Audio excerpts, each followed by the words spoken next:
the fundamental attribute of masculinity, which is like this reaching out, what you would call risk-taking, adventurousness. And so it's an anti-male society. That's why it's going away. That's why it's disappearing. Mm-hmm. Well, I think we can cut the video there. You have any final thoughts? I never thought I would sit down and have a conversation with a known white supremacist, but here we are. Nick Fuentes triggers Pearly Things co-host into attacking him after he drops truth bombs about how feminism is literally destroying society in this clip, as Nick Fuentes talks the importance of having families and how modern-day society has been feminized against men. Let's get in. I think when a loved one dies, those are the types of disruptive moments when you stop and you consider how much is really there, how much value is really there. And it's just such a tremendous social and moral loss for mankind that we're moving into an anti-family, anti-life society. And like I said, it's just about these experiences and these kinds of like hookup, one-off, interested relationships. The other thing understated about family is that most relationships that are not family are an interested relationship, meaning that you're brought together because both have an interest in the other. Like you're doing something for them and they're doing something for you. And we don't like to put it that way, but even like with friendships, like you do it because it's a good time. Mm-hmm. Well, what if it stops being a good time? Like, are they going to be there for you? Mm-hmm. Like when you can't provide them with a good time, or when, you have different values, or all those kinds of things.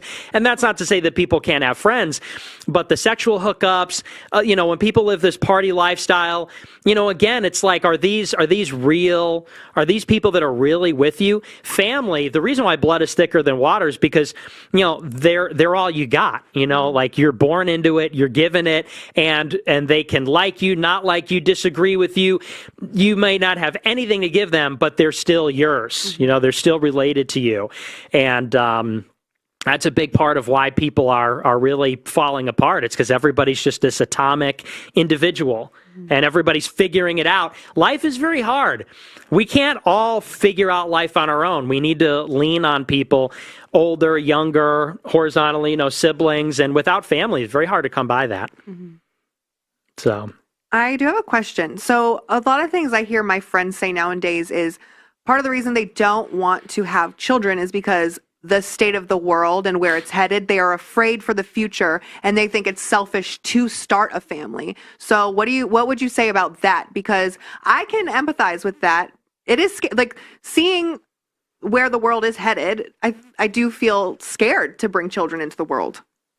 I feel like that's kind of a lame excuse because the world's always been a terrible place. I mean, you wouldn't be here if your great ancestors didn't have kids during like World War I or like the plague or whatever. Stuff was really bad just a few hundred years ago. By comparison, things are pretty good now. And on the contrary, if people are concerned, having kids is a way that you can be the change that you want to see in the world. If the world is such a terrible place, have kids, teach them right from wrong, and they're the future. We're creating the future all the time. I feel like so often people say, society, the future, we're society, we're the future, it's us. Who else, what else is it other than us? Like, we're the masters of fate. Well, God is, but we're the vehicle for it, so we have to channel it.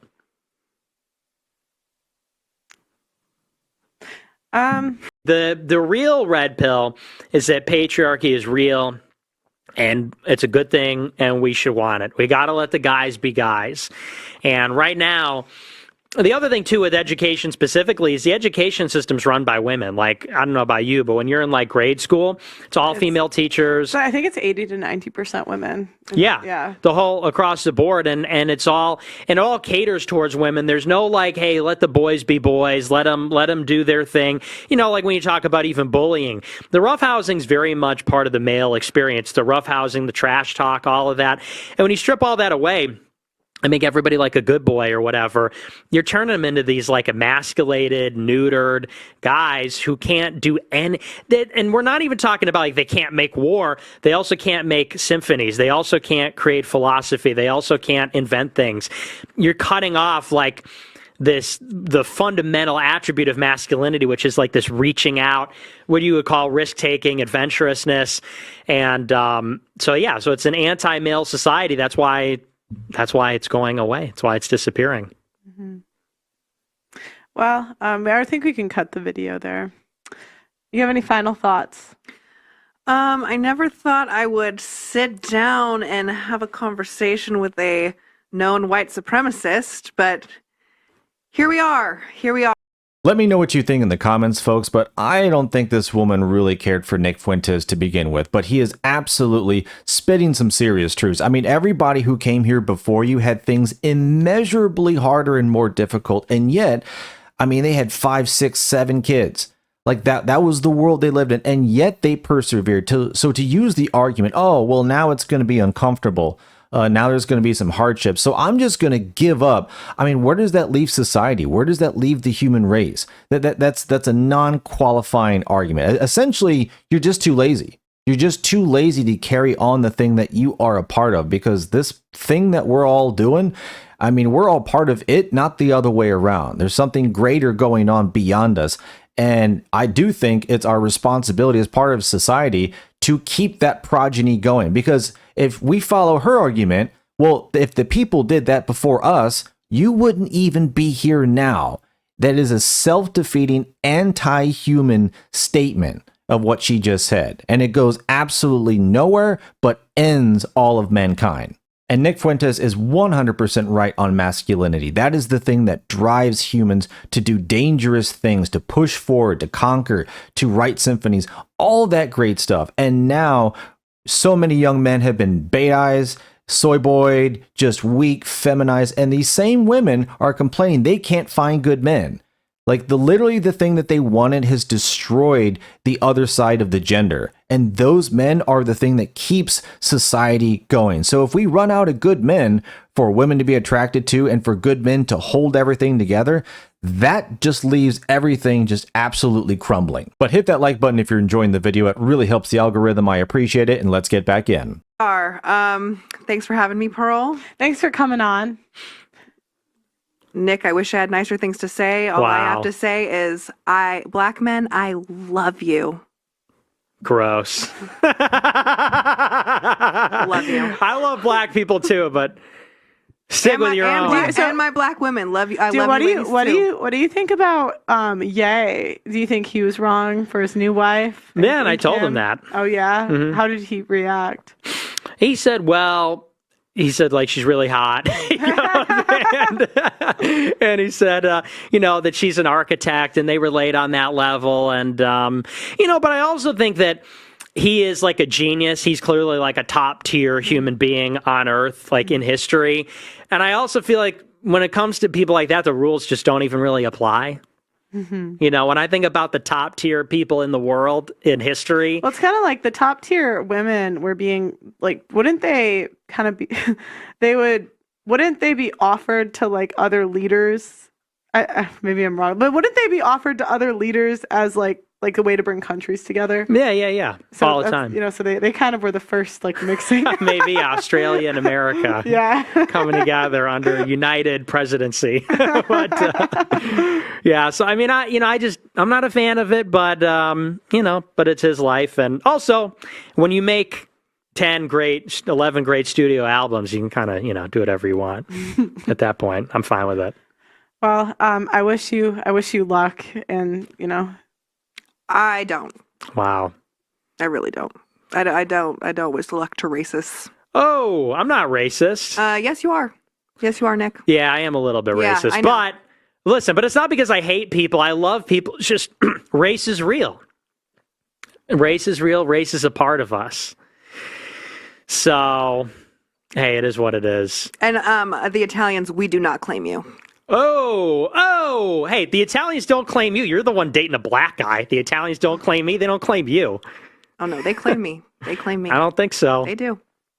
Italian guys, yeah. Italians, tell an Italian guy about your affinity for black guys. That'll go over real well. Good one, Nick. Maybe some brajol. There's some Italian. No, for but you. I will make my black boyfriend some of that. Ugh, wow. You don't know any better. But That's not what I really meant with the final thoughts. that was a final attack. I just really wanted to say that this whole time. Okay. Like I said, this woman didn't even like Nick Fuentes to begin with, so she was never going to listen to anything that he actually had to say. I know he gets a lot of flack, but Nick Fuentes really does say a lot of uncomfortable truths, which is part of the reason why he's been debanked. But I think it's ridiculous that one of the biggest reasons they still call him a racist to this day is because he wants to have white kids. There's nothing wrong with that. Like, you can't say that, you want a multicultural, multi-ethnic society, and that's okay and that's good in a free society, but then not respect people's preferences in that same society. I listen to every, people on the daily in real life. Black women, black men, they want to have black families. There's nothing wrong with that. There's nothing wrong with wanting your kids to look like you, but it's always funny how it's okay for everybody else to do it, but if you're a white guy, you're racist. I'm just tired of the double standards. At this point, being called a racist in society almost doesn't even mean anything because it's been so watered down. But thanks for watching. Let me know in the comments what you thought about what Nick Fuentes had to say, absolutely triggering this modern woman in this clip. Thanks again, like and subscribe, and I will see you on the next one.